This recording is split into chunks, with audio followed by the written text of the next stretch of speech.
Ronaldo o'zining sog'lig'i va formasini saqlab turish uchun $1 million dan ortiq mablag' sarflashini hech eshitganmisiz? 1 million ko'p emasmi deyishingiz mumkin. $50 ming tana a'zolaridagi bakteriyalarga qarshi kurashishda yordam beruvchi kislorod ballonini sotib olgan. Bundan tashqari $150 ming mushaklarni tiklash uchun krioterapiya kamerasini sotib olgan.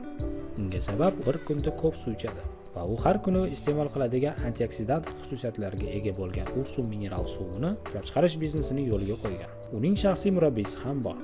U yiliga $70 ming maosh to'laydi. U mushaklarni tonusga keltiradigan zamonaviy elektr kamarlardan ham foydalanadi. Bundan tashqari Ronaldoga kuniga 6 mahal to'g'ri ovqat bilan ta'minlab beradigan shaxsiy shef-povri ham bor.